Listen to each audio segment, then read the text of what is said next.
Techbusters proudly brought to you by Ericsson.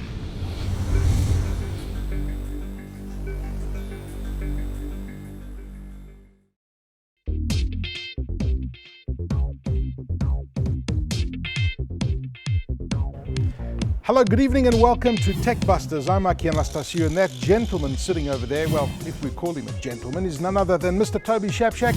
On the show tonight, we're going to talk conservation, a very interesting initiative by Dimension Data and Cisco to help curb the murder of the rhinos on the African continent using the latest in technology. We also are reviewing the latest AG mobile device. This is a South African company who developed their own devices, but this little sexy red number has been styled and he's put his own touch to this by none other than Cassper Nyovest. This is the show tonight. We look at the very latest device by a South African musician and we're quite impressed. Welcome to the show. Well, there have been some very interesting result releases happening in the technology world. One is, of course, the massive giant Apple, and then, of course, Facebook. And the two had both very different contradicting results. I mean, Facebook's results just blew the lights out of everything. And, of course, Apple's results were a little bit disappointing. And it's really, really interesting. I mean, you look at Facebook's revenues up 52%. 1.63 billion people, 21% increase on mobile access on their device. What astonishing results from Facebook. Yeah, amazing. $5.38 billion, you know. I mean, it's significant because, of course, it's good for Facebook, but it reflects on what else is going on in the market. I mean, everybody else has got kind of red across the board. Apple, for the first time in 13 years, has a diminishing results, and that's been quite a big story in its own right. So, Facebook is becoming more and more and more central to our lives. And interesting, I see this a lot in publishing. In the digital space, more and more advertising is being sucked up by Facebook, by Google.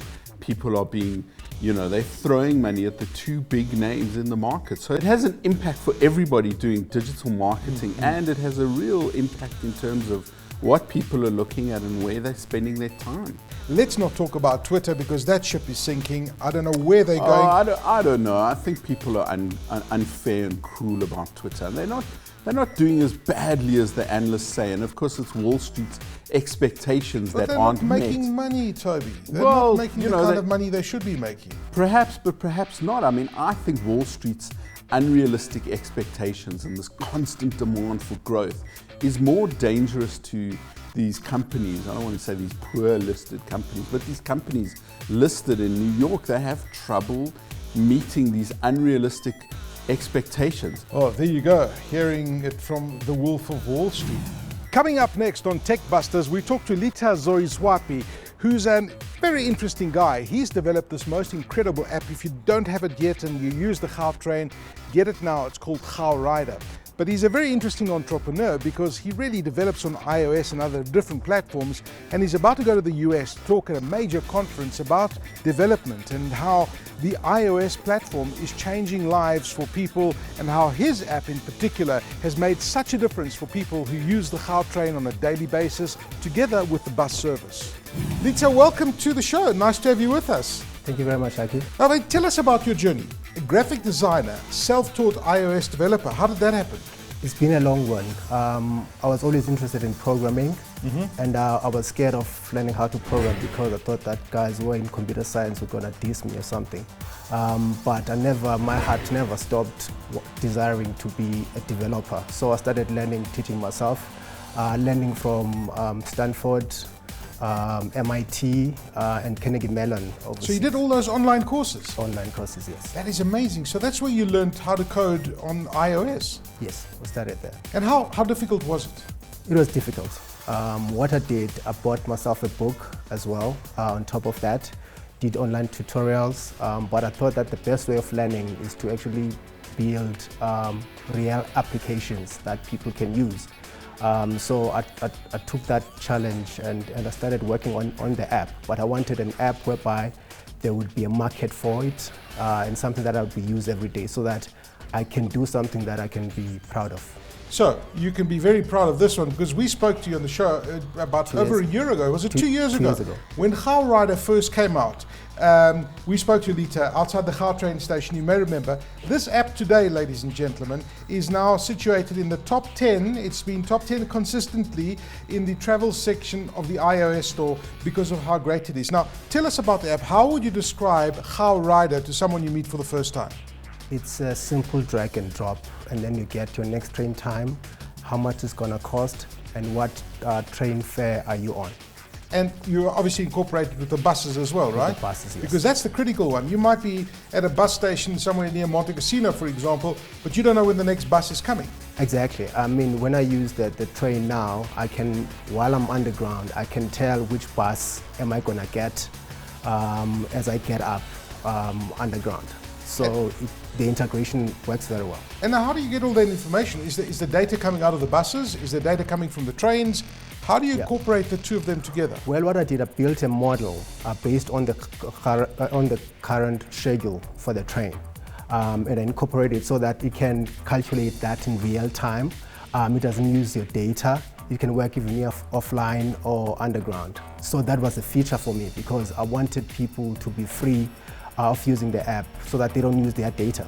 Man, you're so inspirational, but I'm so excited when I received the email about you going to talk in America at an iOS developer conference. Now tell us about the conference and how you came about to be speaking at this conference. The conference is called Release Notes. It's an iOS and Mac development business conference. It's about the business of iOS. The speakers there, it's really A-listers in the iOS game. It's guys that I respect, guys, legends of the game, people who've done amazing applications. So there are 10 speakers this year, including me. There'll be a lady from Mashable. She'll be doing a keynote. She'll be a keynote speaker. But there are a lot of people that I respect. The guys, I listen to their podcast called Release Notes. Yes. It's a great resource for business on iOS. So I sent Joe an email, because he's the graphic designer and he's also a developer as well. He's learning how to code. So I congratulated him on the initiative, and I told him what I was doing. He started following me up. He looked at my app. He looked at the TEDx talk that I did, but he thought that there's something of value that I can contribute to the conference, and I'm quite delighted. That's amazing. But what is your advice to somebody who's got a great idea for an app, who wants to develop an app? Where do they go? What do they do? I think first of all, people must build something that they really care about, something that they can measure their success. You gotta care a great deal, and I believe in that. And once you've got an idea, because an idea is the most important thing. Once you've got an idea, you work hard in terms of differentiating yourself in the market, because you need to stand out as well in terms of how you solve the problem. Because the problem with the App Store is that there's a lot of clutter. And to rise up above that clutter, it's really, really tough. And some good applications, they don't even surface because of the clutter that's out there. But I think I look at it as a business decision to say, what am I going to do? Am I passionate enough about it, or is it going to add value? Because you might not even be building it for money, just to create something that you're proud of. That is important enough, because there are people like you in the world who see what you see, and you need to concentrate on those people and then take it from there. Litha, you inspire me, dude. Good luck in the US with your conference. And Litha Soyizwapi, one name to very, very keep a tight eye on in the world of iOS and developing, because if you haven't downloaded the GauRider app, do so right now. Butterworth Kid, you know, that's a hashtag Butterworth Kids. If you're watching this, we welcome your tweets. But Litha, thank you for joining us, and best of luck at your keynote address in the US conference. How's this for mind-blowing technology? New tiny biobots, something that you're going to hear a lot more in the future.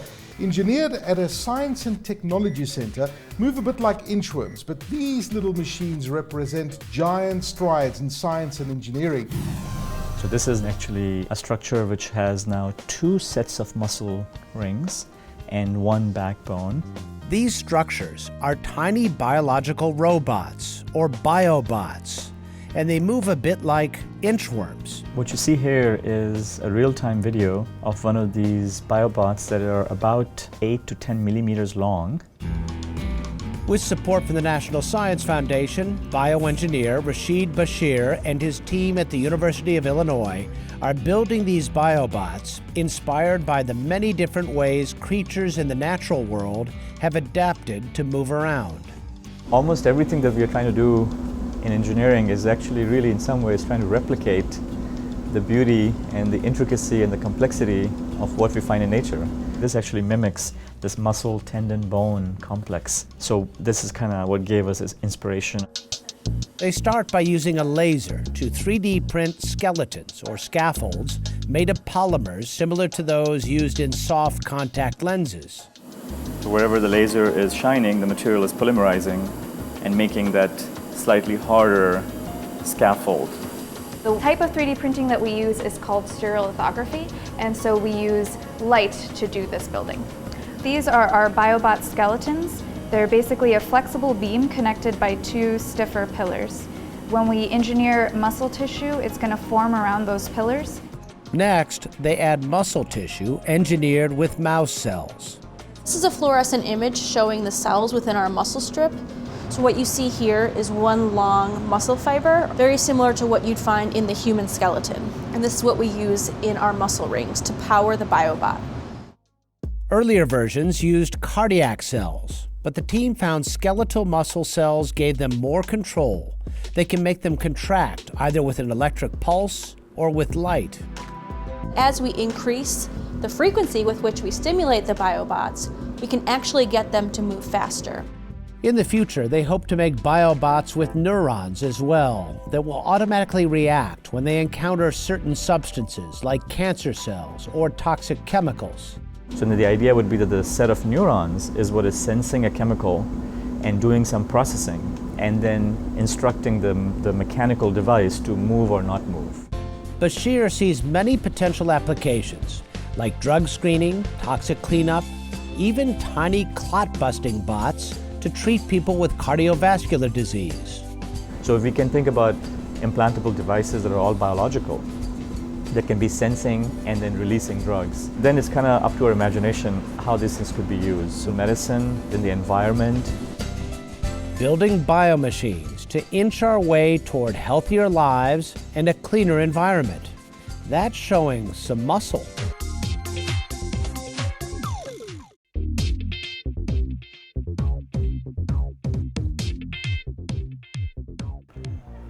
Hello, the Techbusters team today is at Dimension Data in the heart of Sandton. We've come here to find out about an incredible project that Dimension Data, together with Cisco, is collaborating with to really help bring down the numbers of poaching and the number of rhinos that are being murdered on this continent. And let me put this into perspective for you, that at the turn of the 20th century, there were some 500,000 rhinos roaming the African continent. By the 1970s, that number had come down to 70,000 rhinos.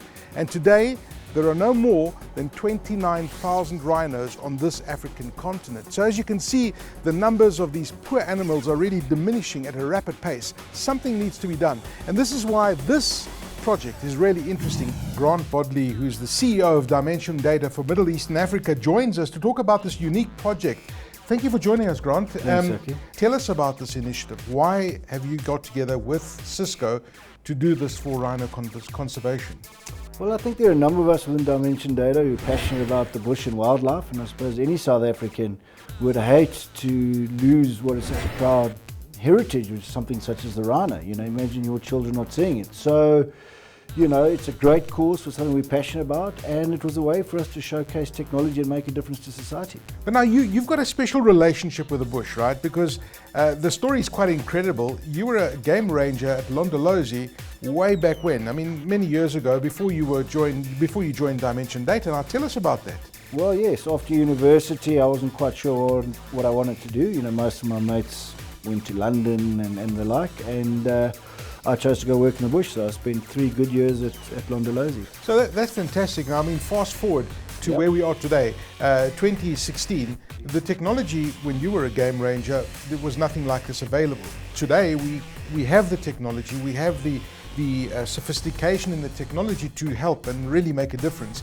Tell us about the project that you've been involved with together with Cisco. What exactly is it, and how do you hope to make a difference? Because the truth is, you know, there've been a few projects out there that have tried to curb the poaching, this terrible poaching spree that we have. 100%. I mean, there've been a lot of initiatives. I mean, the one that most people probably know is the putting of a chip in the rhino's horn, and the other one subcutaneous under the skin, and the two chips talk. The only challenge with that has been it's pretty reactive, because when the two chips stop talking, then you know that there's a challenge. Yeah, and then it's too late. And it's too late, and the rhino's died. It can also be traumatic to the animal at the time, having to, you know, dart it, etc., etc. So really our focus is on monitoring humans as opposed to the animal itself. So if we take a particular reserve, how do we improve the situation there to try and monitor the people to prevent them getting into the park?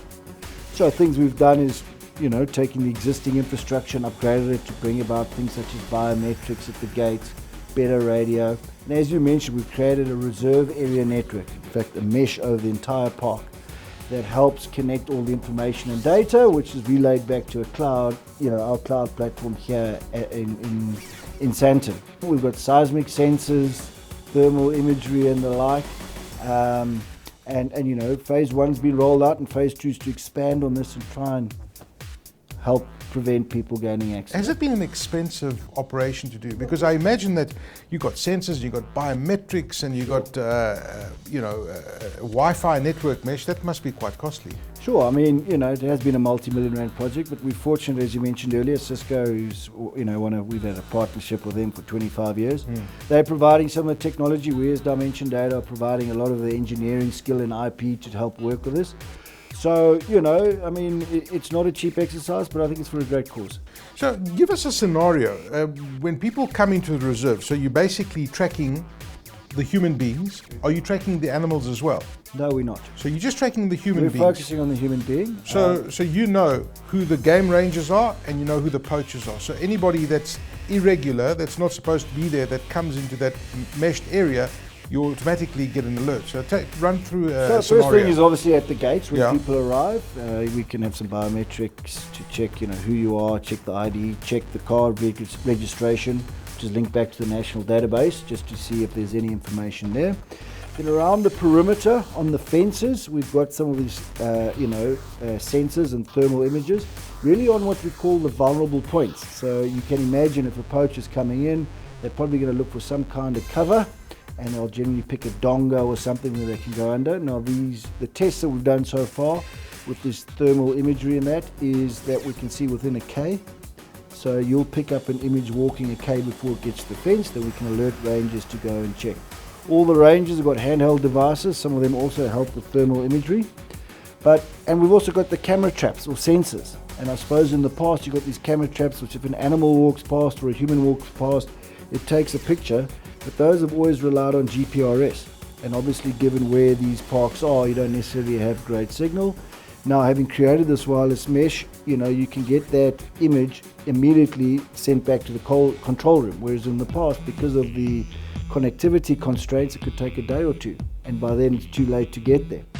Going forward, we're looking at putting sensors onto the vehicle, so if you're entering into a reserve, we will then know, you know, are you going from point A to B? We can monitor the progress of that vehicle during the course of its journey, and if it veers off or stops, you've now got a reason to ask why have they stopped or why have they taken a different route. Is this something that you're going to roll out to other reserves across the country? Are other countries interested in this technology? Because I know it's not only rhinos that are endangered, there are other animals, but I would imagine this kind of technology, you could just literally blueprint it and put it anywhere else in the world. Well, the beauty of this is it protects all animals inside the reserve. Yeah. Be it an impala who someone's poaching for the pot, or a rhino. So you're protecting all animals in the reserve. Look, this is a pilot on this particular reserve. I think now we've got something to showcase to other reserves. You know, the ambition would be to do it to all reserves in South Africa and across the African continent. And why not Asia and protect the tiger, or possibly even the ocean? But I mean, look, that's really dreaming big. Yeah. Right now, let's prove the concept in this particular reserve, and then hopefully expand it to all reserves within South Africa. As you mentioned earlier, obviously the size of these things make it tricky.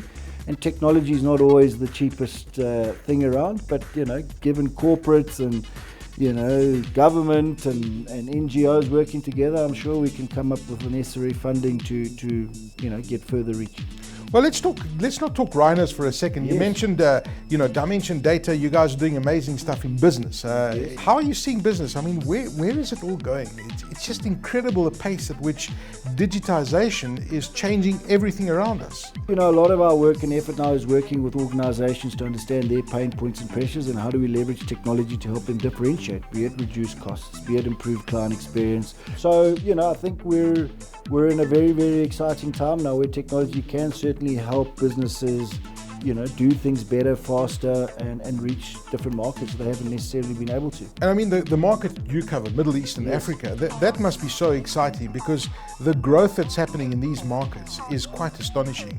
We may be slightly behind the curve in terms of where, the developed nations are, but you're in a fascinating region, because you're seeing this incredible explosion of technology and growth in business. Yeah, it's very interesting and very diverse, from South Africa all the way through to the Middle East. But if you look at Kenya, I think if you look at Africa, certainly the proliferation of mobile users is huge, and it drives a different way of consuming. If you look at M-Pesa, which was originated out of Kenya, it forces people to think differently, because in the past they haven't necessarily had the connectivity and the infrastructure.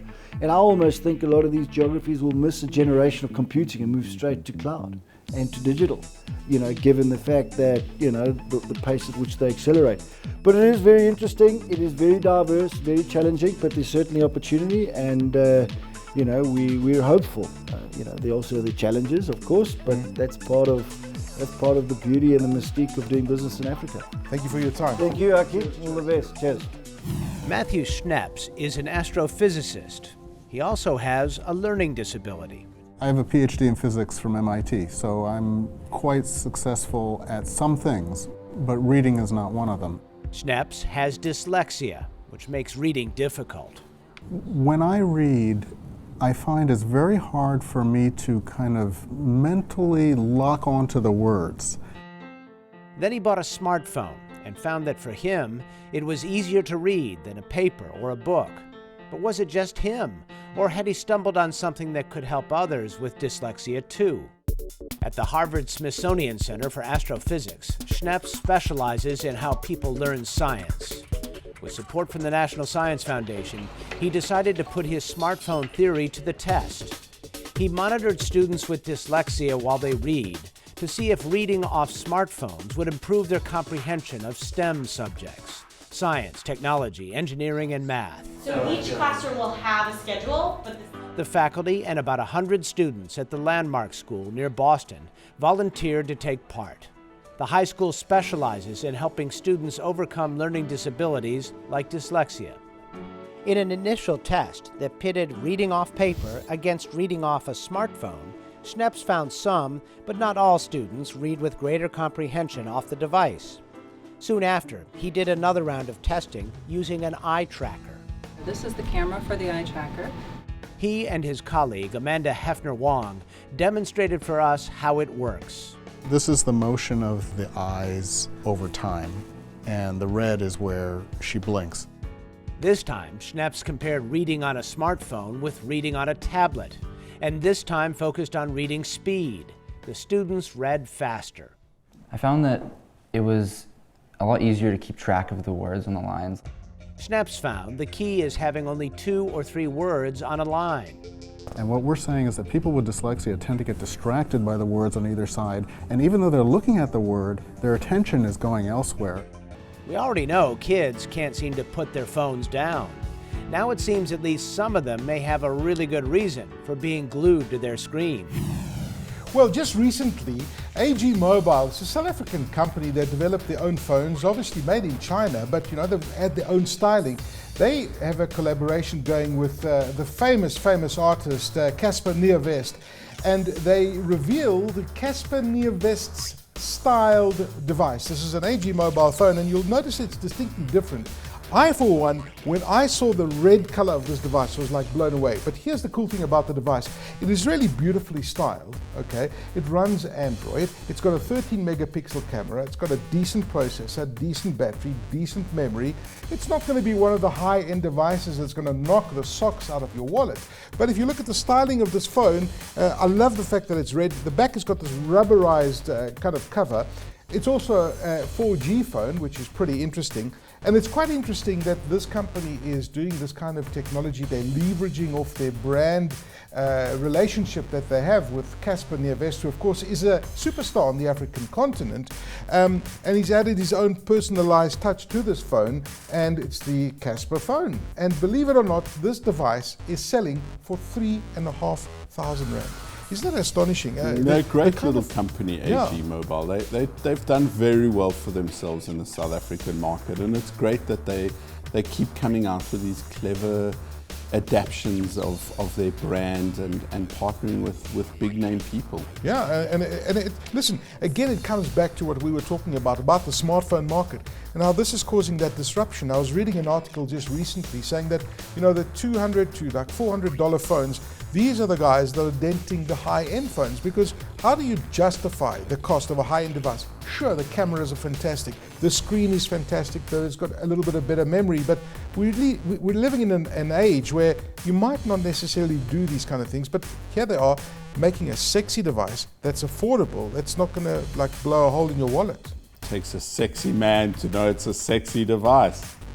Thank you for joining us. That's it for tonight's show. We've loved having you with us, and we hope we've left you enlightened a little bit on some technological advancements that are happening around us on this globe. And boy, oh boy, is technology moving so quickly around us. So fast that Aki can't read all the fan mail that you keep sending him. And don't stop.